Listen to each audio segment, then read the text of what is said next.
Hello everyone, welcome to our channel. ఈరోజు కథ arrogant husband. Evening వరకు తన తాతయ్యతో గడిపి ఇంటికి స్టార్ట్ అయ్యాడు హర్ష. కార్ డ్రైవ్ చేస్తూ ఆలోచిస్తున్నాడు. అసలు తను నిజంగా అమూల్యను ప్రేమిస్తున్నాడా? అది ఎలాంటి ప్రేమ? తనపై ఉన్న అభిమానాన్ని ప్రేమ అని భ్రమపడుతున్నాడా అని అనుకున్నాడు. అమూల్యతో ఎప్పుడూ క్లోజ్గా లేడు. తనతో పెద్దగా మాట్లాడేవాడు కాదు. అమూల్య తన పక్కనుంటే ఎటువంటి చెడు ఆలోచనల ఎప్పుడూ కలగలేదు. అలాంటిది అమూల్య అనుకొని కీర్తికి ముద్దు పెట్టాడు. అదే హర్షాన్ని చంపేస్తుంది. నిజంగా కీర్తి ప్లేస్‌లో అమూల్య ఉంటే ముద్దు పెట్టుకునేవాడా? అసలు అలా ఆలోచించడానికి తన మనసు ఒప్పుకోవడం లేదు. అమూల్యను తలుచుకొని కీర్తికి ముద్దు పెట్టాను అని గిల్టీగా ఫీల్ అవుతున్నాడు తప్ప కీర్తికి ముద్దు పెట్టినందుకు కాదు. కీర్తిని ముద్దు పెట్టుకున్న సీన్ గుర్తొస్తుంటే తన ఫీలింగ్స్ మారుతున్నాయి. కీర్తి పెదవుల టేస్ట్ గుర్తొస్తుంటే మరొకసారి రుచి చూడాలి అని పిచ్చి పిచ్చి ఆలోచనలు వస్తుంటే కార్ బ్రేక్ వేసి స్టీరింగ్‌పై తలవాల్చాడు. దేవ్ మీద పంతంతో అమూల్యను చేరుకుంటున్నాడు. అమూల్యతో మాట్లాడాలి అనిపిస్తుంది. తనతో టైమ్ స్పెండ్ చేయాలి అనిపిస్తుంది. ఒక ఫ్రెండుగా. అంతకు మించి ముందుకు వెళ్ళలేకపోతున్నాడు.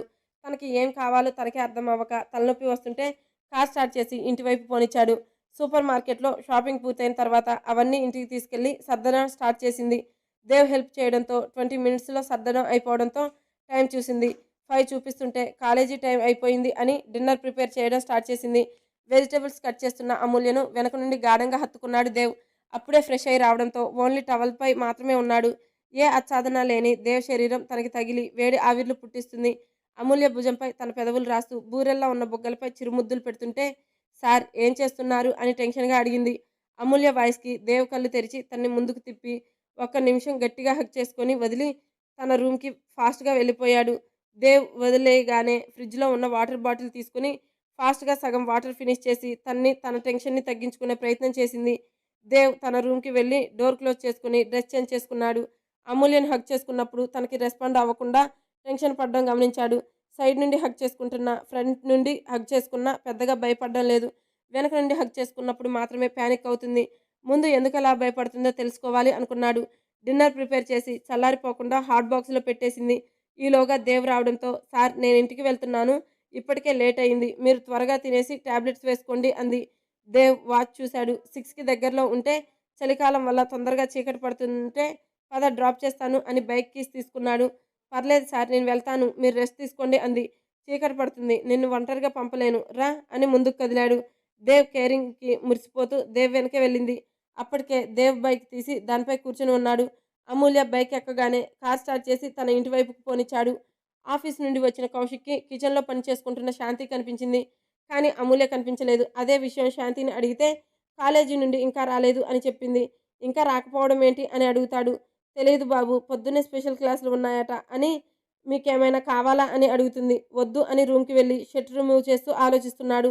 మార్నింగ్ వెళ్ళిన అమూల్య చీకటి పడుతున్నా ఇంకా ఇంటికి రాకపోవడంతో కౌశిక్‌కి అనుమానం స్టార్ట్ అయ్యింది. నిజంగానే దీనికి స్పెషల్ క్లాసులు ఉన్నాయా? లేదంటే బయట ఎవరితో అయినా తిరుగుతుందా అనుకున్నాడు. లేదు, దీని వాటానికి బాయ్ ఫ్రెండ్ కూడా ఉంటాడా? దీని ఫేస్ చూడగానే అవతలి వాడికి వాంతి వస్తుంది. దీన్ని ఎవడు లవ్ చేస్తాడు? ఆ విషయంలో అయితే కంగారు పడాల్సిన అవసరం లేదు. మరి ఇది ఎక్కడికి వెళ్ళింది? నిజంగానే కాలేజీలో ఉందా? ఇంట్లో నుండి అదెక్కడికి వెళ్ళింది అని కంటే కాలేజీకి వెళ్లి చూద్దామనుకుని బైక్ తీసుకుంటుంటే గేట్ సౌండ్‌కి బయటకు చూశాడు. దేవును తన ఇంటికి కొద్ది దూరంలో బైక్ ఆపేయమని చెప్పింది. టైం 6 దాటడంతో కౌశిక్ ఇంటికి వచ్చేసి ఉంటాడు కాబట్టి దేవ్‌తో చూశాడంటే ప్రాబ్లమ్ అవుతుందని ఆలోచించి ముందుగానే చెప్పింది. దేవ్ అర్థం చేసుకొని ఏం మాట్లాడకుండా బైక్ ఆపాడు. మరొకసారి తనకి జాగ్రత్తలు చెప్పి ముందుకు వెళ్ళింది. అమూల్య గేట్ తీసుకొని లోపలికి వెళ్ళే వరకు చూసి తను వెళ్ళిన తర్వాత బైక్ స్టార్ట్ చేసుకొని వెళ్ళిపోయాడు. అమూల్య గేట్ తీసుకొని లోపలికి వస్తుంటే గుమ్మం దగ్గర నిలబడి కనిపించాడు కౌశిక్. తనని చూడగానే ఒక్క క్షణం భయపడింది. తన భయపడడం కౌశిక్ తెలియకూడదని నార్మల్ అయ్యి తన రూమ్‌కి వెళ్తుంటే ఇప్పటి వరకు ఎక్కడికి వెళ్ళావు అని సీరియస్‌గా అడుగుతాడు. క్లాసెస్ జరుగుతున్నాయి. అందుకే లేట్ అయింది రావడానికి అని భయంగా చెప్తుంది. అమూల్య ముందుకు వచ్చి నిలబడి తన నుదుటిన పట్టిన చెమటలు బొటనవేలుతో తుడిచాడు. నువ్వు చెప్పేది నిజమైతే నీకు చెమటలు పడుతున్నాయి. ఎందుకు? తన్నే సూటిగా చూస్తూ అడిగాడు. నడిచి వచ్చానుగా అందుకే చెమటలు పట్టాయి అని టెన్షన్‌గా చెప్తుంది. కౌశిక్ ఇంకా సూటిగా చూస్తుంటే నేను చెప్పింది నమ్మలేదా? లేదంటే దేవ్ సార్ బైక్‌పై రావడం చూశాడా అని ఆలోచిస్తుంది. అలా అనుకోగానే ఇంకా టెన్షన్ ఎక్కువైంది. కౌశిక్ ఏదో అంటుంటే మీరిద్దరూ ఇక్కడేం చేస్తున్నారు అంటూ బయట నుండి వచ్చిన సరళ అడిగింది. అమూల్య కాలేజీ నుండి లేట్‌గా వచ్చిందమ్మా. ఎందుకు లేట్ అయింది అని అడుగుతున్నాను. ఇంతలో నువ్వు వచ్చావు. లేట్‌గా వచ్చావా? పొద్దున్నే వెళ్ళిపోయావు. ఇప్పుడు లేట్‌గా వచ్చావు. అసలు నువ్వు చదువుకోవడానికి వెళ్తున్నావా? లేదంటే ఏ రాచకార్యాలైనా వెలగబెట్టడానికి వెళ్తున్నావా? అని గయ్యమంది. అత్త క్లాసెస్ జరుగుతున్నాయి. కొద్ది రోజులు ఇలానే లేట్‌గా వస్తాను అంది భయంగా.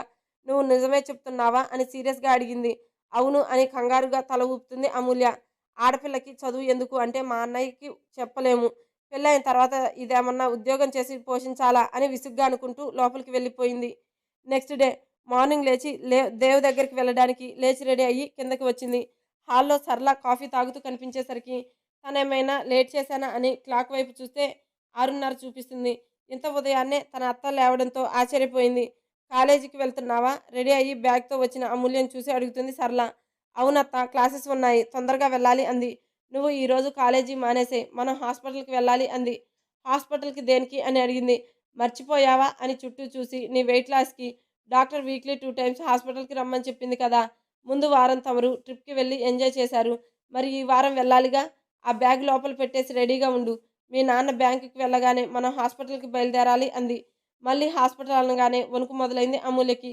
ఏం చెప్పాలి? తన అత్తకి చెప్పినా వినదు అని బాధపడుతూ తన రూమ్‌కి వెళ్లి బెడ్‌పై కూలబడింది.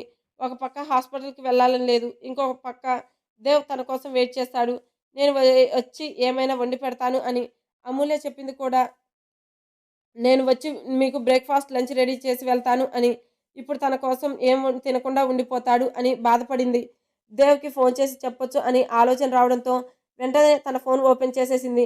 అమ్ము బేబీ ఎప్పుడో దేవ్ ఇచ్చినప్పుడు పెట్టింది ఛార్జింగ్.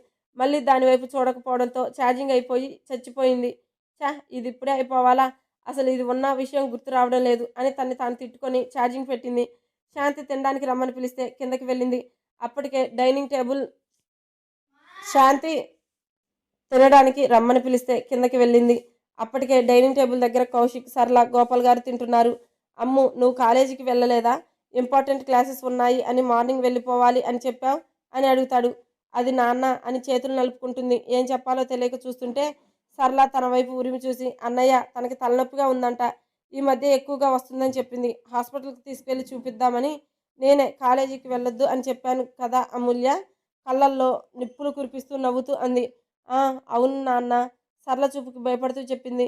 తలనొప్పి తెచ్చుకోవడం దేనికి తల్లి? స్ట్రెస్ తీసుకోవద్దు అని చెప్పాను కదా! అన్నారు కంగారుగా.